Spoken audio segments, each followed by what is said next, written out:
Hey, I just thought I'd make this short edit on how to live a vagabond lifestyle if you need to, or if you're in a situation where you have to move quickly or bug out or whatever, just from a wildland firefighter's perspective of how we pack and just the crazy maniacal sense of organization I have because of certain jobs I've had. And just sometimes there's some tips that are good, especially if you like don't know what to take or not to take.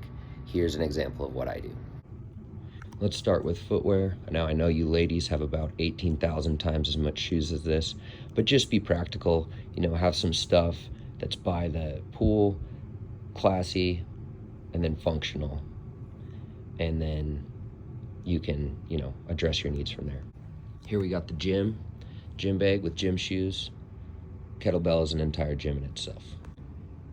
This is short-term clothes. Long-term is in here. So that's my closet between those two. The refrigerator. 3 days with ice, I would say up to 5, maybe 6 if you play your cards right with keeping things cool. So about a week if you do it right. Here's my bathroom. I also have a small dop kit that I just keep with me in another bag, but this is everything I would need medicines-wise, first aid, everything else. In here we have pantry, kitchen, and house needs. This is my go bag, so this has trauma kit, medical supplies, battery replacements and battery packs, everything from thread and needle to sunscreen, and an extra jacket, weapons, whatever you would need in an emergency scenario. That bag goes with me before anything. This is a French alpine mountaineering backpack from the 1960s. My uncle gave me it, and it is for comforts. So this has my whoopee, tobacco, snacks, anything that makes you happy. The table and chair are not coming with me. They're just for staging. This is 2 jackets, one for style, one that you can just stuff in something and pull out later. I really like the thin down puffies. They're really good for anything. Native flute for rituals. Mountain lion skull for rituals. I'm bringing a somewhat large library for what I need for this stint, but I like my books and it's good to have choices. Computer bag and business. Luckily, my business involves not a lot of equipment, luckily, at least to the capacity I'm doing it right now. So if you can fit your entire business into something like this, you're lucky like me. Daily EDC, don't go anywhere without these things. The guitar case I'm contemplating, not the guitar itself. I'm willing to put it in harm's way in order to make space, but it's a campfire guitar and I'm not bringing my electric, so that would be okay if I needed to. Bedding, dirty clothes, take up very minimal amount of space when compacted. Security equipment and weapons. It's important to fit your kit for your needs and your training. Mine specifically for security and executive protection, so urban counterterrorism.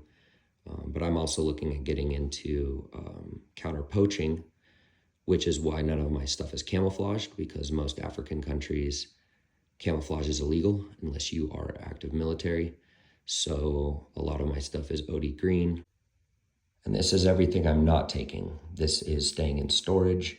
It is unneeded in a time of work or crisis or anything else. These are extra comforts, extra winter gear, work stuff that I don't need with me, but can remain in a storage unit until I need it in an office. The only difference is these 2 bags are hunting and my camping gear. These can be changed out, combined to create a self-sustainment system off the grid for an indefinite amount of time. And I have curated it for those needs specifically. If I needed to, it's also great for hunting trips that you don't always know, what you're getting yourself into in terms of like packing something out really far and you need like the rigid frame system. This also has a frame system, but isn't as rigid. And so, you can curate your mission for your needs. Lastly, I have what I keep in my car. I have road flares, cables, whatever you would need for emergencies in these boxes. In the backpack is bathing, soap, also fishing gear, weirdly enough, but if one does not catch a fish, one becomes the fish. Then you have extra jacket for if you get caught in a snowstorm or something, some extra layers, fishing rod, don't go anywhere without it, and extra footwear, boots. I also keep a Pulaski in my vehicle at all times in case I see a wildfire off the side of the road. I can at least anchor in until local resources commit to an initial attack.